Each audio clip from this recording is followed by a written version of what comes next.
Amen. Donc hier nous avons parlé un peu de la maison de prière.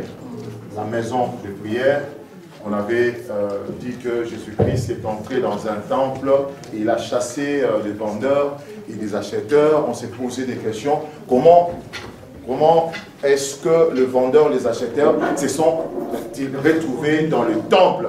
On s'est dit que chacun est concierge de sa vie chrétienne. Quelqu'un peut dire Amen. Amen. Le pasteur est là pour nous accompagner, mais chaque personne a sa propre relation avec Jésus-Christ.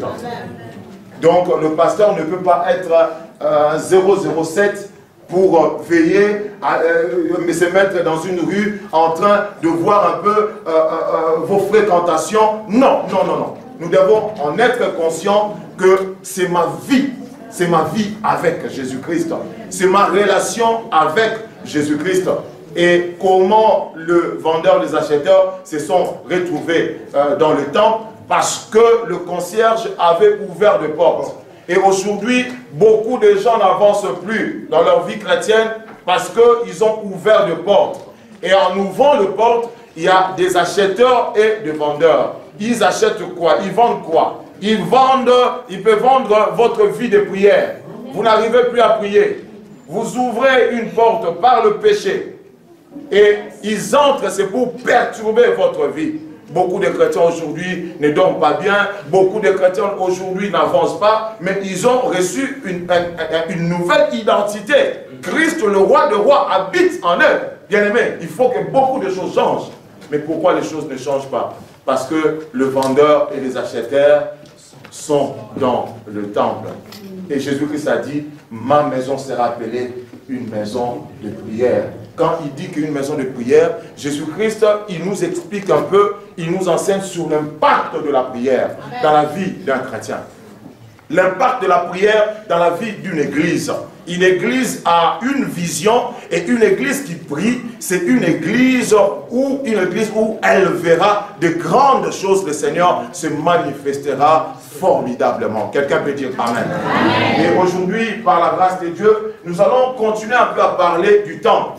Du temple, j'ai parlé de la typologie, c'est-à-dire, c'est un terme théologique en quelque sorte qui fait le rapprochement de personnes ou des événements qui se sont déroulés dans l'Ancien Testament. Bien aimé, on trouve des réponses dans le Nouveau Testament. Aujourd'hui, nous allons continuer sur le temple, et en parlant du temple, je parle de ma vie chrétienne. Je parle de ta vie chrétienne, car la Bible dit, ne savez-vous pas que votre corps est le temple du Saint-Esprit? C'est-à-dire que le Saint-Esprit a accepté, lui qui est Dieu, il a accepté de venir habiter en toi. Le Saint-Esprit de Dieu habite en vous, il habite en toi, parce qu'il a des projets, il a des choses qu'il doit absolument accomplir dans ta vie. Amen. Amen. Nous allons lire aujourd'hui dans Lévitique chapitre 6, j'aimerais que nous puissions nous lever pour honorer la parole de Dieu. Lévitique chapitre 6. Lévitique chapitre 6. Nous allons lire deux versets. Nous allons lire d'abord le verset 5 et puis le verset 6. S'il vous plaît, nous devons toujours honorer la parole de Dieu. La parole de Dieu est Dieu. La parole de Dieu, elle est créatrice. Amen. Amen. J'ai lu au nom de Jésus-Christ. Le feu brûlera sur l'autel. Il ne s'éteindra point. Chaque matin, le sacrificateur y allumera du bois, arrangera l'holocauste et brûlera la graisse des sacrifices d'action de grâce. Le feu brûlera continuellement sur l'autel. Il ne s'éteindra point. Est-ce que quelqu'un peut répéter? Le feu ne s'éteindra point. Le feu ne s'éteindra point. Amen. Nous allons encore lire dans 1 Thessaloniciens chapitre 5. 1 Thessaloniciens chapitre 5. Verset 19. Verset 19. Verset 19. Vous y êtes?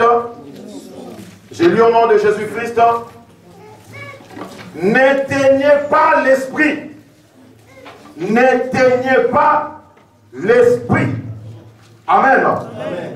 Nous pouvons nous asseoir pour écouter la parole de Dieu. Amen. Bien-aimés dans le Seigneur, si nous commençons d'abord dans le livre de Genèse, nous allons comprendre que le Créateur qui est Dieu a créé l'homme selon son image, selon sa ressemblance. Il a pris la poussière, il a façonné l'homme et la Bible dit, il insuffla son souffle, son esprit.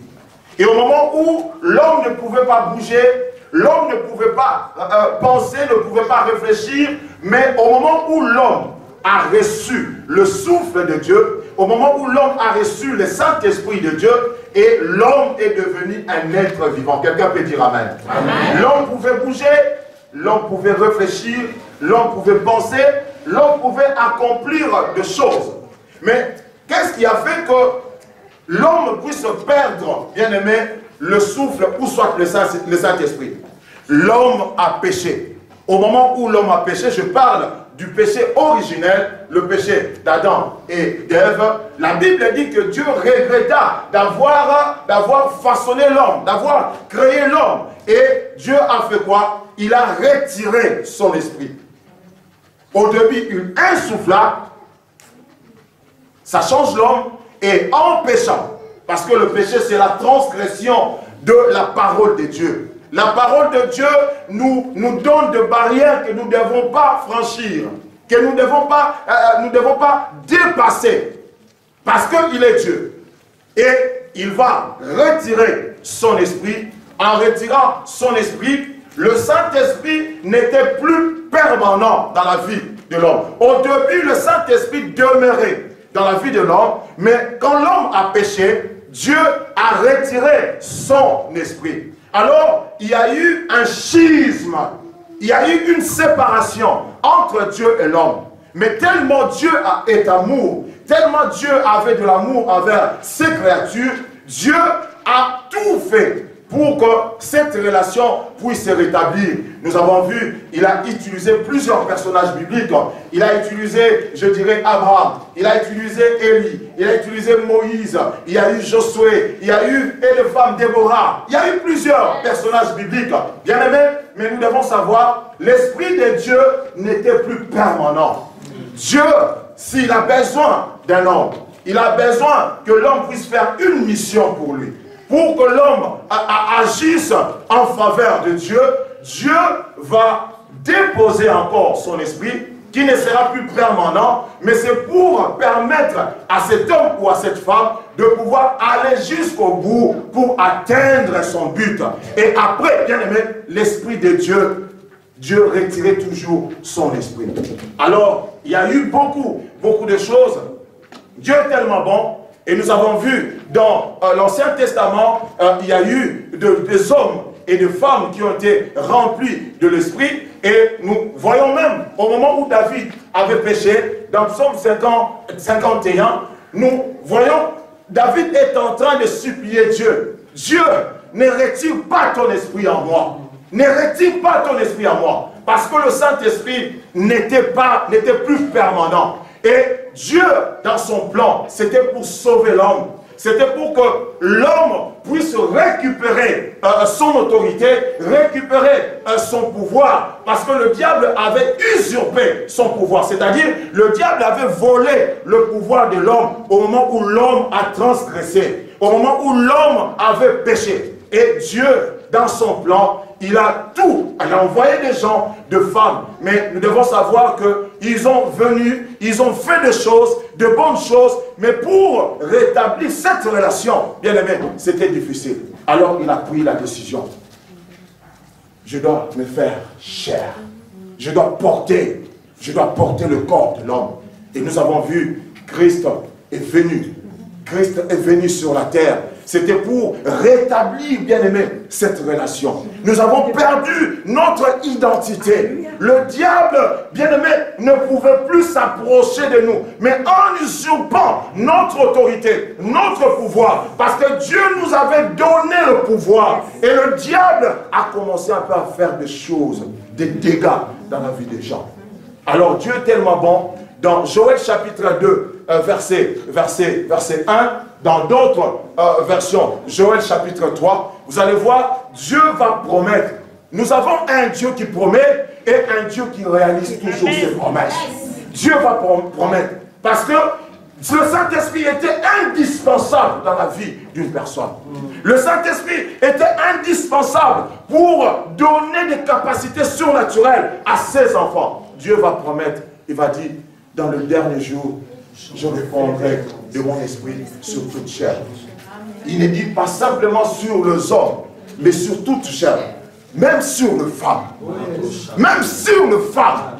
Les femmes aussi devaient recevoir cette puissance. Dieu a promis, il a dit, même pas aux jeunes, mais il a dit aux vieillards. Aux vieillards.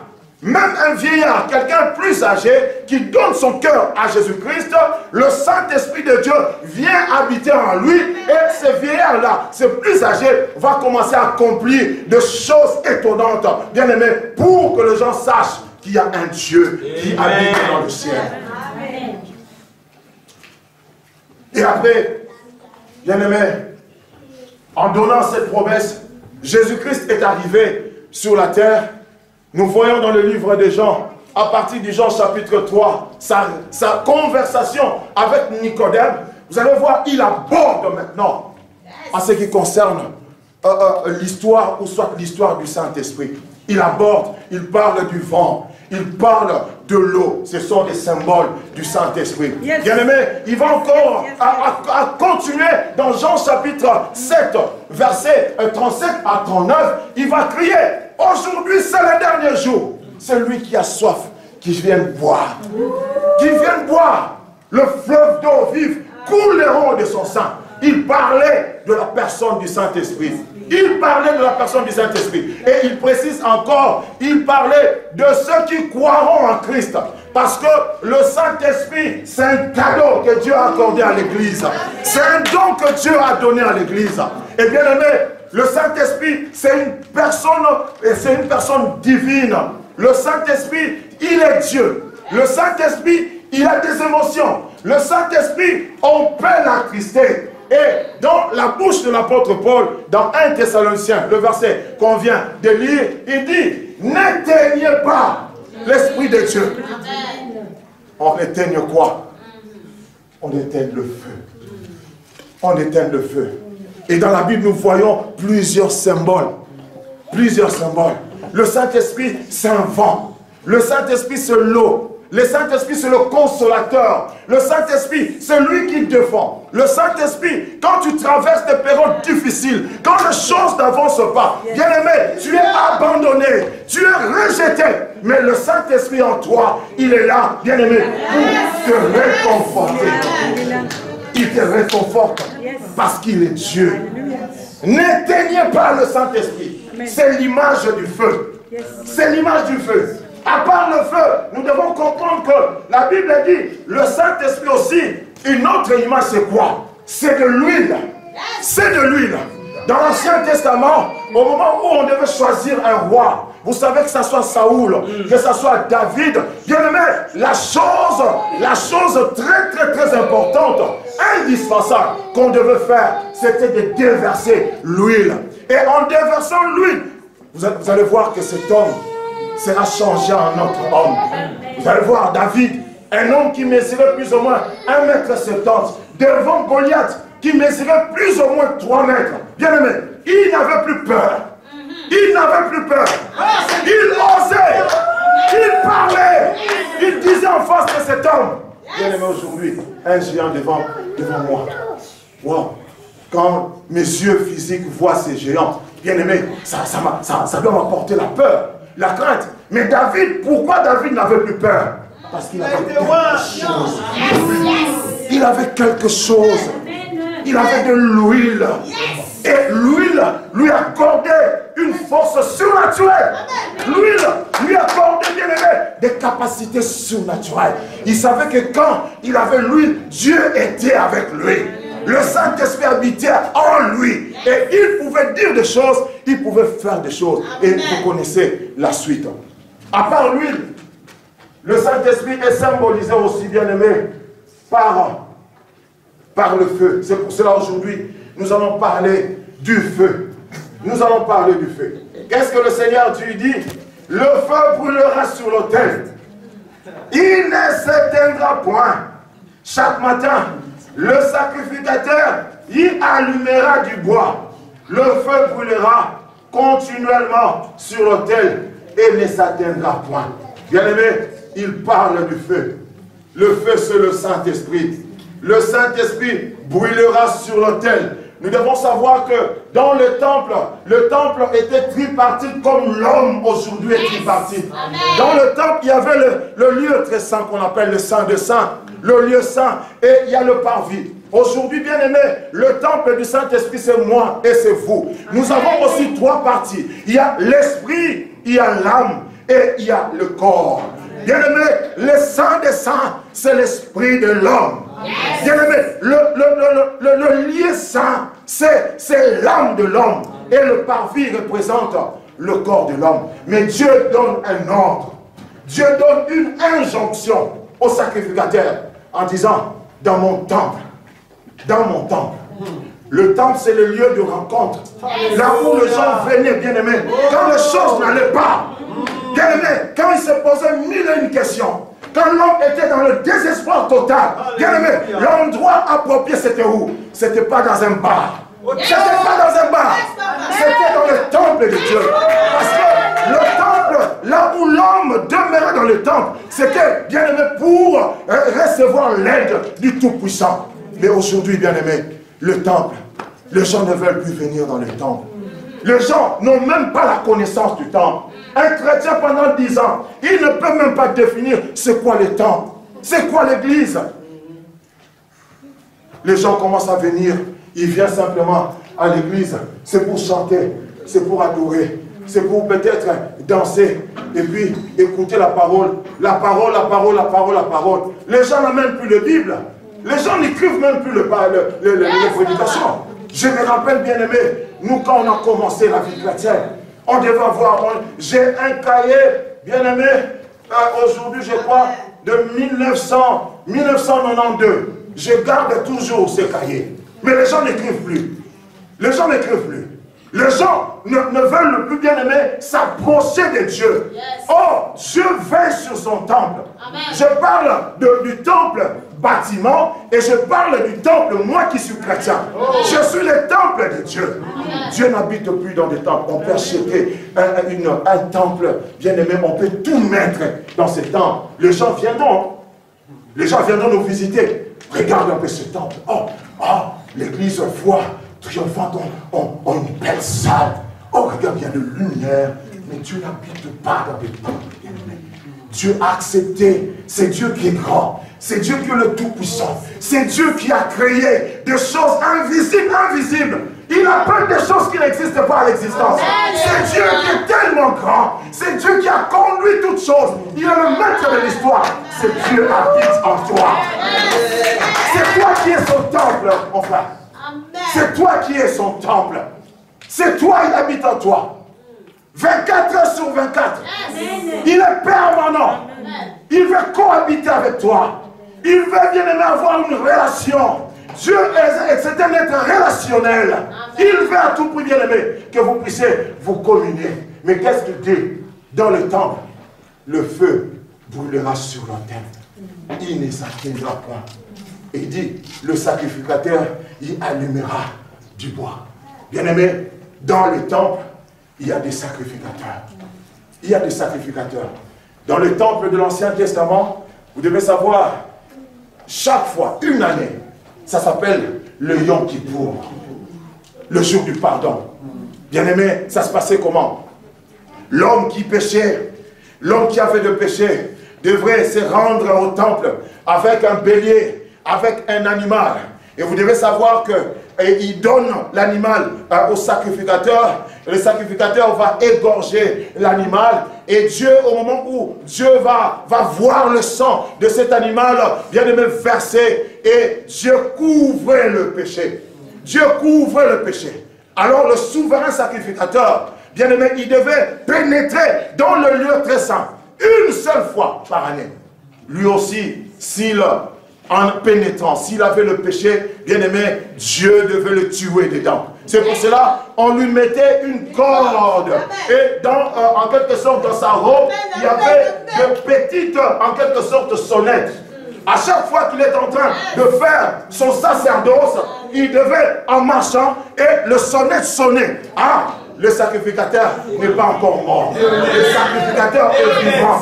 Alors il peut continuer. Mais si on ne compte plus, on n'attend plus de sonnette, c'est que lui aussi, il avait des problèmes. Lui aussi, il avait péché. Et qu'est-ce qu'ils vont faire? Le sacrificateur, lui, le souverain sacrificateur, mais les sacrificateurs vont les tirer.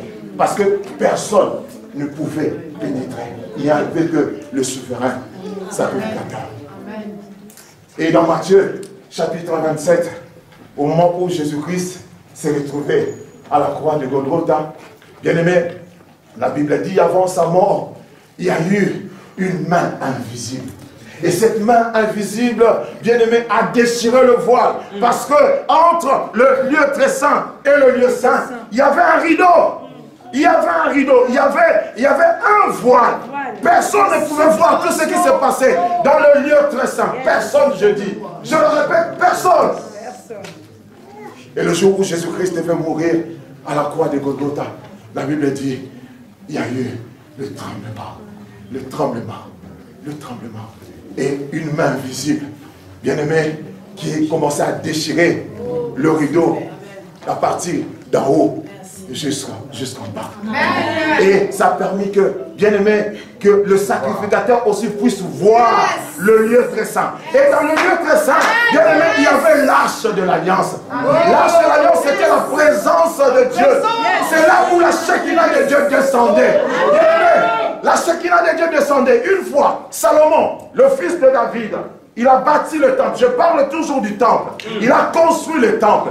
Et en construisant le temple, bien aimé, à la fin, il voulait dédicacer le temple. Il voulait prier pour le temple. Au moment où il a pris la parole, bien aimé, il commençait à prier. Il commençait à dire des choses à Dieu. Bien aimé, et la Bible dit, il y a eu une Shekinah. La Shekinah de Dieu est descendue. La gloire de Dieu est descendue d'une manière spectaculaire. Bien aimé, même les chantres ne pouvaient plus chanter. Même, bien aimé, les Lévites ne pouvaient plus accomplir leurs tâches. Et eux tous, ils se sont prosternés. Parce que la gloire de Dieu devait venir. Bien aimé, je dis, cette main a séparé le lieu très saint et le lieu saint. Et la loi disait que le sacrificateur ne pouvait pas y entrer. Simplement le souverain sacrificateur. Mais depuis ce jour-là, bien aimé, que la main invisible a séparé le lieu très saint et le lieu saint. Bien aimé, la Bible dit quoi? Nous allons lire un verset très très important. Très très important. Très très important. Nous allons lire dans Exode chapitre 19. Exode chapitre 19. Exode chapitre 19. Verset 6. Quelqu'un a trouvé? Nous n'avons pas vraiment le temps. Nous n'avons pas vraiment le temps. Exode chapitre 19. Verset 6. Quelqu'un a trouvé? Je lis la parole de Dieu. Vous serez pour moi un royaume de sacrificateurs et une nation sainte. Amen. Voilà le parole que tu diras aux enfants d'Israël. Alléluia. Je lis encore un Apocalypse chapitre 1 verset 6. La Bible dit, et qui a fait de nous un royaume de sacrificateurs pour Dieu son Père, à lui soit la gloire et la puissance au siècle des siècles. Amen. Amen. Le souverain sacrificateur, le sacrificateur ne pouvait pas y demeurer parce qu'il y avait la présence de Dieu. Dieu est Dieu. Dieu avait dit simplement le souverain sacrificateur, le descendant d'Aaron. Le descendant d'Aaron. Bien aimé, aucun sacrificateur ne pouvait y pénétrer dans le lieu très saint. Mais la mort de Jésus-Christ a changé l'histoire. A changé l'histoire. Au moment où le rideau, bien aimé, est tombé, nous avons vu, il y avait l'accès. Et Dieu permet à nous qui sommes devenus ces sacrificateurs chrétiens de pouvoir pénétrer, pas une seule fois, pas à tout moment, j'ai un problème, je dois aller dans la présence de Dieu, je dois prier. C'est pour cela, la prière est indispensable pour toi qui es chrétien. Tu dois prier, bien-aimé. Tu dois t'approcher de Dieu, parce que Dieu a déjà ouvert le lieu très saint pour que tu puisses y pénétrer et que tu puisses donner, bien-aimé, introduire tes demandes. Et qu'est-ce que la Bible dit? La Bible dit que le feu brûlera sur l'autel. L'autel, c'est notre cœur. C'est notre cœur. Quand nous recevons Jésus-Christ comme Seigneur et Sauveur, nous devons savoir que automatiquement, nous recevons l'Esprit de Dieu. Nous recevons la puissance de Dieu. Tout chrétien a de l'onction. Tout chrétien est puissant. Quand on devient chrétien, on devient un danger pour les sorciers. Quand on devient chrétien, on devient un danger pour les occultistes. Quand on devient chrétien, on devient un danger pour. Pourquoi? Parce que quand nous recevons, nous donnons, je dis bien, sincèrement nos cœurs. Pas une partie simplement. Nous donnons simplement, bien aimé, sincèrement nos cœurs à Christ. Et au moment où nous recevons Jésus-Christ, le Saint-Esprit vient habiter en nous. La puissance de Dieu. L'Esprit qui a ressuscité Christ d'entre le mort. Cet Esprit qui n'a pas changé. Cet Esprit qui agit jusqu'à aujourd'hui. Il vient, bien aimé, demeurer en nous. C'est pour cela, Dieu va dire dans l'Ancien Testament, le feu brûlera sur l'autel.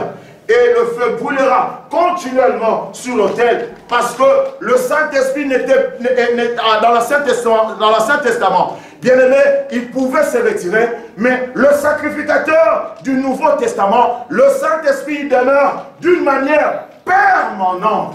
D'une manière permanente. Et Dieu veut que le feu puisse brûler continuellement. Le feu ne s'éteindra pas. Ça, c'est notre terme. Le feu ne s'éteindra pas. Mais aujourd'hui, bien aimé, ce feu s'éteint à tout moment. S'éteint à tout moment aujourd'hui. J'aimerais que nous puissions voir un peu quelques indices qui fait que cette flamme puisse être éteinte. La première des choses, un sacrificateur, c'est un chrétien. Un chrétien, c'est un sacrificateur. Il a fait de nous un royaume de sacrificateurs. Bien-aimés, nous devons toujours être prêts pour offrir des sacrifices à notre Dieu. Premier point, les indices d'une flamme éteinte. Premier point, quand est-ce que ce feu que Dieu a mis en toi, bien-aimé, ce feu s'éteint? Premier point, quand vous négligez la parole de Dieu. Quand vous négligez la parole de Dieu, Dieu nous dit dans sa parole, Josué chapitre 1, verset 8, que ce livre ne s'éloigne point de ta bouche. Médite-les jour et nuit. Et il demande l'obéissance. Si nous avons de l'obéissance, nous allons voir tout ce que nous ferons, bien-aimés, prospéreront. Avanceront. Parce que nous trouvons la sagesse de Dieu dans la parole. Comment est-ce que je peux comprendre que Dieu peut agir dans ma vie? C'est par le biais de la parole. Amen. Comment maintenir, bien aimé, une vie de prière intense? Comment maintenir l'onction de Dieu? C'est dans la parole. Amen. Comment je peux me comporter devant ma femme? Comment est-ce que je dois être soumise? Comment est-ce que je dois aimer ma femme? C'est dans la parole. Comment est-ce que je peux éduquer mes enfants? C'est dans la parole. Comment est-ce que je peux conduire l'église du Seigneur? C'est dans la parole. Comment est-ce que je puisse prospérer à tous égards? C'est dans la parole. Comment? C'est dans la parole. Mais si, toi qui es sacrificateur, tu négliges la parole de Dieu, tu vas voir, ce feu va faire quoi? Va s'éteindre petit à petit. Et quand il n'y a plus le feu, il n'y a plus la présence de Dieu. Ces feux doivent continuellement brûler dans ta vie. Bien aimé, et David va dire dans Psaume chapitre 119, verset 5, il dit, ta parole est une lampe à mes pieds. Si j'ai la parole, partout où je me retrouverai, partout où je marcherai, je ne tomberai jamais dans un ravin. Je sais que sa parole est là pour m'éclairer. Mais comment se fait-il que toi, tu ne lis pas la parole de Dieu? Tu ne lis pas la parole de Dieu, ta vie est toujours sombre. C'est la parole de Dieu qui doit éclairer ta vie. C'est la parole de Dieu est une lampe. Et il dit une lumière sur mon sentier. David voyait tout, bien aimé. Pourquoi? Parce que la parole de Dieu éclairait sa vie. Dans ta vie chrétienne, je parle à des chrétiens sérieux. Si vous négligez la parole de Dieu, ce feu va s'éteindre. Deuxième point. Comment savoir que ces sacrificateurs-là, le feu n'est plus en lui? Quand il n'aime pas la parole, quand il ne respecte pas, bien aimé, la parole de Dieu, et surtout ici en Europe, on peut organiser des études bibliques pendant la semaine, personne ne viendra. Personne ne viendra. Mais s'il y a une fête dans une boîte de nuit au centre là, vous allez voir même, soi-disant, les sacrificateurs seront là-bas, en train de danser, en train d'adorer le diable. Mais ils négligent la parole de Dieu. Or, la parole de Dieu nous aide, bien aimés, de pouvoir grandir, de pouvoir atteindre la maturité spirituelle. Amen. Nous trouvons la sagesse, bien aimés. Les gens de la Bible, au moment où ils ouvraient leur bouche, au moment où ils parlaient, bien aimés, ils trouvaient leur sagesse dans la parole de Dieu. Bien aimé, deuxième point, la vie de prière change. Si ce feu, bien aimé, s'éteint, vous allez voir, ta vie de prière va changer. Parce que le feu me pousse à prier. Yes. Le feu me pousse, bien aimé, à jeûner. Yes. Le feu me pousse, quand je vois il y a une situation qui ne marche pas dans ma famille, je me dis, à 0 heure, je me leverai. Yes. Et au moment où je me leverai, comme je suis le feu, je dois enflammer ma famille. Yes. Je dois enflammer ma maison. Amen. Amen. Si vous voyez que ces frères-là ne prient plus, cette soeur-là ne prie plus, c'est que en lui, en elle, le feu a diminué. C'est-à-dire qu'il a négligé sa vie de prière. Or, bien aimé, même les disciples demandaient à Jésus, Seigneur, montre-nous comment est-ce que nous pouvons prier. Jésus leur disait, bien aimé, pour voir la gloire de Dieu, le moyen que Dieu nous oblige de pouvoir passer, bien aimé, c'est quoi? C'est la prière. Amen. Vous vous rappelez de Anne? Yes. Dieu l'a rendue stérile. Yes. Imaginons aujourd'hui Dieu rend une sœur stérile, mais va simplement quitter l'église. Et en plus, il y avait Pénina qui la réprimandait, Mais regarde-moi, moi je ne prie pas. Mais regarde, chaque année, je donne naissance. Chaque année, j'ai des enfants. Mais toi, tu pries, tu vas à l'église. Toi, tu adores ton Dieu. Mais il n'y a pas d'enfant. Pourquoi? Mais, bien aimé, regarde un peu la persévérance d'Anne. Dan allait toujours où? Au nom de Jésus. Toujours dans le temps. L'église, bien aimé, est importante. Nous devons comprendre l'importance de l'église. Il y a des choses que nous ne trouverons pas ailleurs. Nous trouverons ici dans l'église. La Bible dit, là où 2 ou 3 ensemble à mon nom, je suis là. Bien aimé, le jour où tu croiras à ces versets, le jour où nous croirons à l'efficacité de ces versets, bien aimé, quand nous allons nous unir ici à la foi triomphante, bien aimé, nous implorons la grâce de Dieu. Amen. Dieu descendra. Amen. Dieu agira. Dieu se manifestera. Amen. Dieu délivrera. Amen. Mais comme il y a des gens qui ne comprennent pas, c'est pour cela, c'est Dieu qui accomplissait des choses étonnantes dans l'église primitive. Nous pouvons dire que c'est Dieu a changé. Non. Il n'a pas changé. C'est nous. C'est nous, bien-aimés. Lui, il reste immuable. C'est un Dieu qui ne change pas. C'est nous qui changeons. Bien-aimés, je vous dis la vérité, le feu est indispensable dans la vie d'une personne. C'est pour cela, bien-aimés, il faut désirer ce feu. Parce que le feu nous pousse à la prière, car, bien-aimés, c'est lui qui connaît l'impact de la prière. Quand nous prions, Dieu déclenche toujours quelque chose. Troisième point, bien-aimés, quelqu'un, un sacrificateur, un chrétien, quand nous voyons que le feu diminue, il n'y a plus le feu dans sa vie, bien aimé, il a attristé le Saint-Esprit, lui-même, il a fait des choses pour éteindre le feu par le péché, le mensonge, par la médisance, par la sorcellerie. Ce sont des choses qui font que nous puissions éteindre le feu du Saint-Esprit. Or, la Bible te dit, n'éteignez pas le feu du Saint-Esprit. Troisièmement, vous allez voir, ces sacrificateurs, sa présence à l'église va diminuer. Sa présence à l'église va diminuer. Pourquoi? Parce qu'elle va commencer à dire, Il faut, c'est pour aller à l'église, pour que les gens sachent que je suis chrétien, il doit toujours me voir à l'église. Elle oublie même, bien aimé, l'importance de l'église.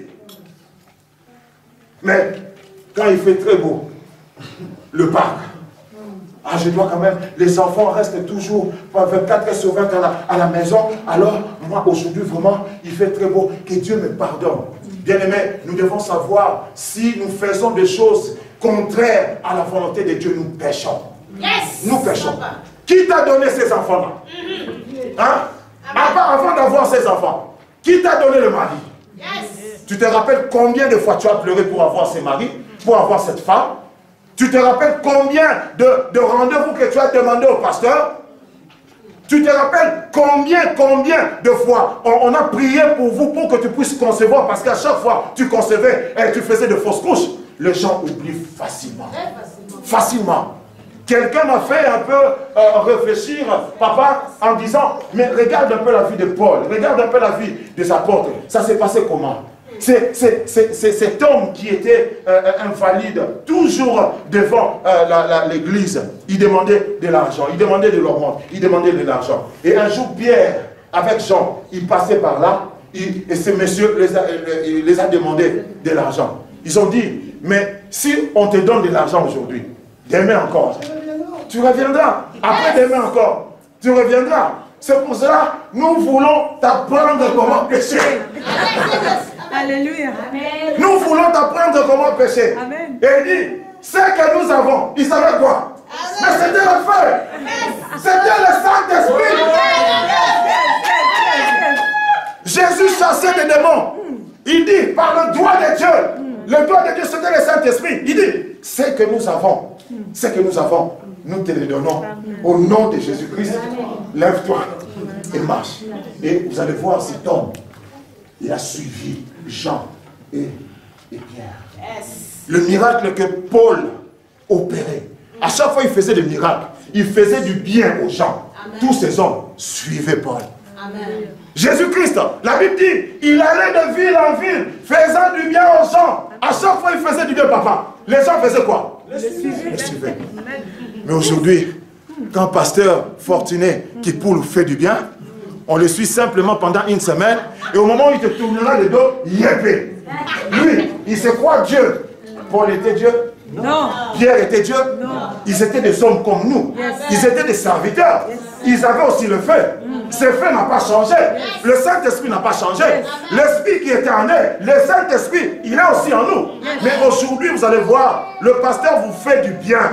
Il vous suit, il vous accompagne dans des moments difficiles. Au lieu de suivre, d'investir dans la vie de l'église pour que l'église grandisse, il y a des gens qui n'aiment pas suivre le pasteur. Bien-aimé, l'église est importante. L'église est importante. Il faut d'abord, bien-aimé, que tu puisses contribuer. Quand dans cette église, tu as vu de grandes choses, investissez, bien-aimés, dans cette église. Il faut tout faire pour que cette église puisse avancer. Et vous allez voir que le Seigneur vous bénira. Quatrième point. Bien-aimés, quand le feu diminue, c'est nous-mêmes qui devons sentir ce feu. Ce n'est même pas le pasteur. Parce qu'il y a des gens, ils n'ont plus le feu. Mais vous allez voir à l'église quand on adore. Oh! Yes, papa! Oh, Seigneur. Je t'adore. Mais il n'y a même pas de feu. Il y a même pas de feu.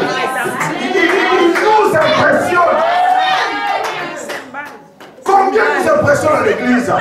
Le feu n'y est plus. Mais pour impressionner, et vous allez voir, il commence à adorer en anglais.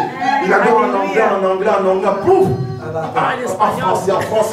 français, pouf! En néerlandais, pouf! En italien. En italien, et celui qui est à côté de lui, il a envie de t'adorer. Moi, je ne connais qu'une langue. Laisse-moi vous dire que Dieu attend de vous de toutes les langues. Amen. Quand il n'y a plus de feu, donner les offrandes, ça devient une option. Or, hier, on était là, la voiture du pasteur était là, maman a démarré, j'ai dit, ah, maman a oublié de fermer la portière. Le pasteur m'a dit, non, ça va se fermer seul. Il y a des voitures, vous allez voir, même modèle, Mais il y a une autre, même modèle, mais en ce qui concerne les options, on dit full options. Moi, ma voiture, les portes ne se ferment pas seul. Mais celle du pasteur, c'est full option. Amen. Amen. Ça se ferme seul. Et j'ai été étonné.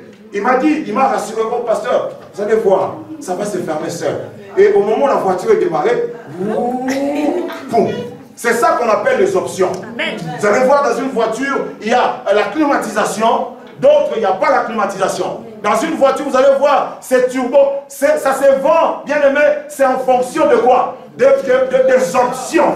Alors, quand le feu diminue, même donner les offrandes, c'est biblique.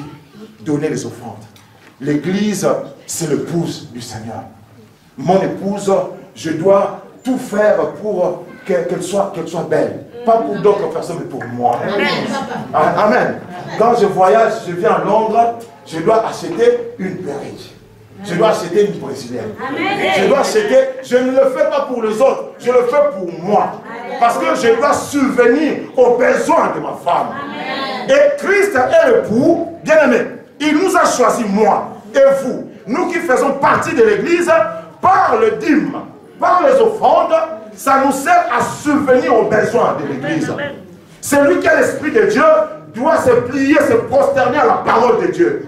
Les gens qui n'en ont pas, gloire au Seigneur. Mais les gens qui ont l'argent, qui peuvent soutenir l'œuvre de Dieu, mais ils ne soutiennent pas, il faut se poser, bien aimé, la question. Est-ce que, lorsque nous posons un acte, nous devons savoir, il y a toujours quelque chose qui nous pousse. Et cette chose peut nous pousser à faire du bien ou à faire du mal. Est-ce que donner les offrandes, c'est mauvais? C'est biblique. C'est biblique. La Bible dit, dans l'Acte des Apôtres, le premier jour de la semaine, bien aimé, qu'est-ce qu'il faisait? Qu'est-ce qu'il faisait?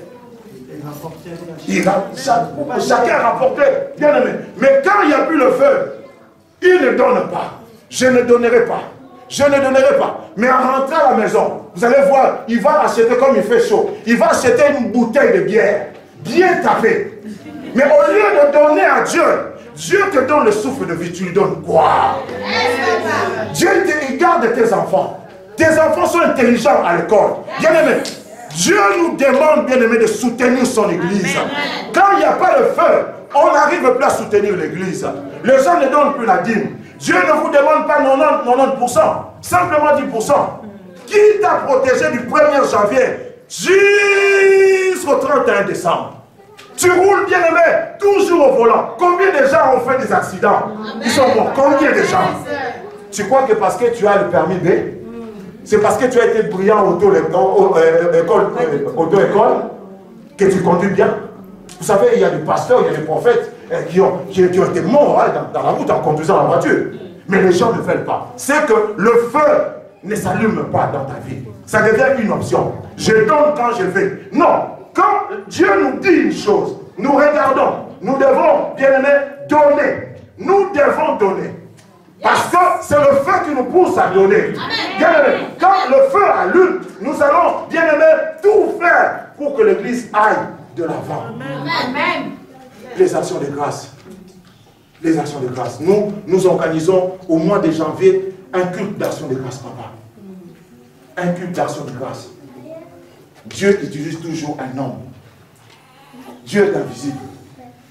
Pour ta délivrance, as-tu vu Dieu? Pour que tu grandisses aujourd'hui dans la vie que tu atteignes la maturité spirituelle, tu as vu Dieu? Mais qui a étudié la parole de Dieu? Qui a fait que tu puisses grandir dans la foi? Non, non. Dieu a utilisé. Il utilise toujours un homme. Il utilise toujours un homme. Pour ta délivrance, Dieu utilise toujours un homme. Il utilise toujours un homme. Alors, nous, on le fait chaque janvier, mois de janvier au début, un culte d'action de grâce. Et les gens viennent, on demande une action de grâce. Ça doit venir du cœur. Peut-être l'argent, peut-être une veste, peut-être un stylo, peut-être tout. Bien aimé, l'église organise l'action de grâce pour dire que, ah, pasteur, vraiment, tout ce que vous avez fait pour nous, vous avez fait pour nous. En tout cas, nous avons vu d'autres pasteurs, ils ne s'occupent même pas de ses membres. Mais toi, tu es toujours là. Tu nous appelles toujours pour nous fortifier. Tu as prié pour nous. Regarde un peu ce que tu as fait. Pasteur, c'est un moyen de dire merci à Dieu parce que Dieu t'a utilisé. Voici. Bien-aimé, c'est une façon d'encourager le serviteur de Dieu. Mais s'il n'y a pas le feu, vous ne le ferez pas. S'il n'y a pas le feu, vous irez dans des concerts là, bien-aimés, des concerts où les gens élèvent toujours les femmes, élèvent toujours le diable. Vous allez voir, ils donnent l'argent. Ils ont la facilité de donner l'argent. Ils ont la facilité de pouvoir tout acheter. Les gens aujourd'hui, quelqu'un qui n'a pas le feu, vous allez voir qu'il ne s'occupe plus de choses spirituelles. Yes. Toujours des choses mondaines. Il doit avoir le boutin. Mais à l'église, peut-être il y a un problème à l'église. Problème de ça. Mais non, je dois acheter les boutins. Je dois acheter cette robe-là. Je dois me maquiller. Moi, en tout cas, je dois avoir 6 brésiliennes. Moi, en tout cas, c'est mon objectif, je dois atteindre. Ma garde-robe, il y aura en tout cas 24 robes, 26 paires de chaussures. Les gens pensent à tout ça. Ils oublient que, bien aimé, personne ne maître de son souffle. Yes. On peut abandonner toutes ces choses-là. Bien aimé, je vous dis, le feu doit s'allumer afin que vous puissiez, bien aimé, d'abord chercher premièrement le royaume des cieux.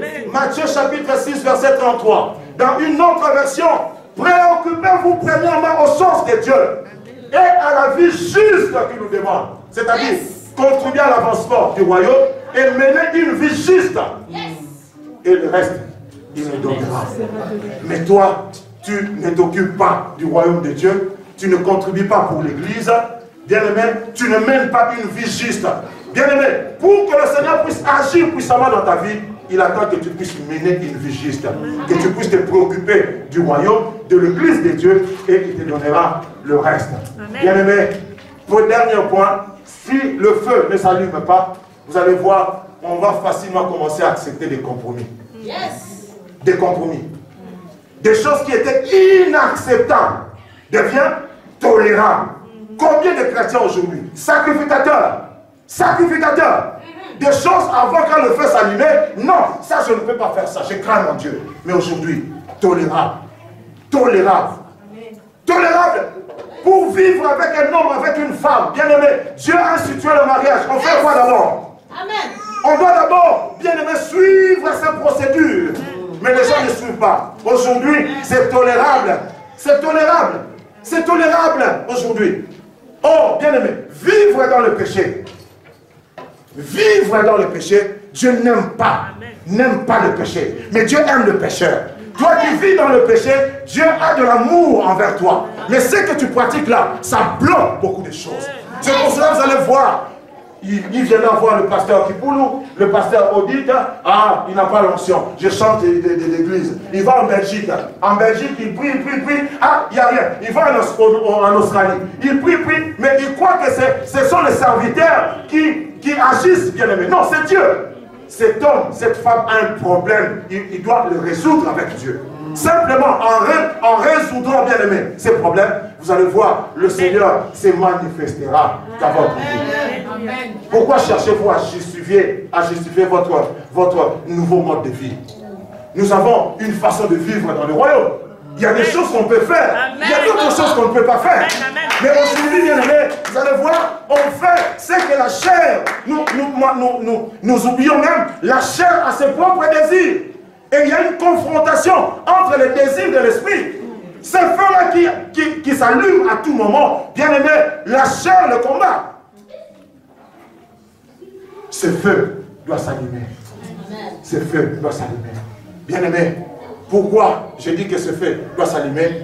Vous le voyez, la gloire de Dieu, en un clin d'œil, Dieu peut changer votre vie. C'est lundi, vous savez que demain, Dieu est capable de transformer votre vie. Dieu est capable de solutionner ton problème. Dieu est capable d'accomplir de grandes choses. Mais regarde un peu, fais l'introspection dans ta vie. Comment est-ce que tu mènes ta vie chrétienne? Et aujourd'hui, les gens veulent que le pasteur puisse toujours prêcher sur les choses qui goûtent un peu, les choses qui alimentent la chair. On ne parle que de quoi? On ne parle que de quoi? De la prospérité. De la prospérité. Je dois acheter une maison. Est-ce que c'est mauvais d'acheter une maison? Non, c'est pas mauvais. C'est pas mauvais. Tu vas faire combien d'années pour payer les crédits? Beaucoup d'années. Vous savez ça? Et le jour où Dieu va te rappeler, tu iras avec cette maison. Les gens ne comprennent pas. Bien aimé, Dieu a fait, nous a donné, nous a montré un chemin droit. Mais ce sont nous qui cherchons des détours. Simplement obéir à la parole de Dieu. Change ta façon de voir les choses. Écoute Dieu. Et Dieu se manifestera.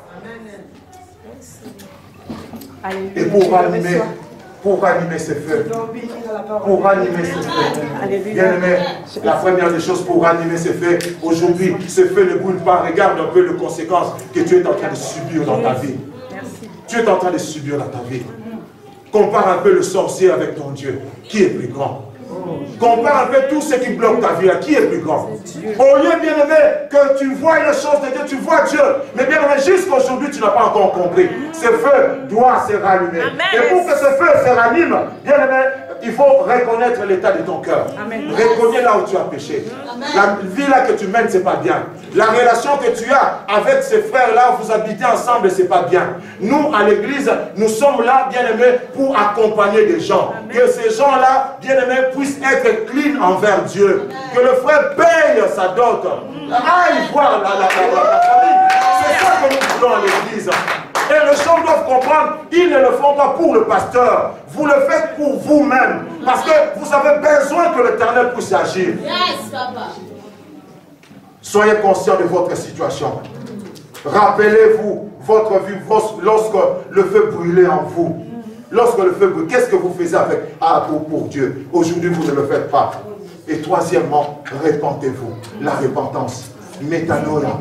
Quand tu reconnais, change, bien-aimé, change ta façon de voir les choses, qui veut dire changement de mentalité, changement de conception, changement de pensée. On m'a prêché, je dois tout faire pour arranger cette situation. Je dois le faire. Je dois changer. Si vous changez et recentrez votre attention sur Dieu, maintenant ne regarde plus les autres, regarde simplement Dieu. Et si tu regardes simplement Dieu, le Seigneur se manifestera. Et le dernier point, c'est quoi? Vous devez lire régulièrement, quotidiennement, la parole pour que vous puissiez trouver la vie. Bien-aimé, Dieu a dit, n'éteignez pas le feu. Tu as fait tout pour que ce feu puisse s'éteindre. Mais, comme on dit, Dieu, c'est un Dieu toujours d'une seconde chance. Et il nous le donne ici à l'église aujourd'hui. Aujourd'hui, Dieu a voulu aujourd'hui, avant que le monde soit monde, aujourd'hui, que tu puisses écouter cette parole, que tu puisses rallumer, bien aimé, ton feu. Et aujourd'hui, le Seigneur veut rallumer le feu à toi. Amen. Que Dieu bénisse.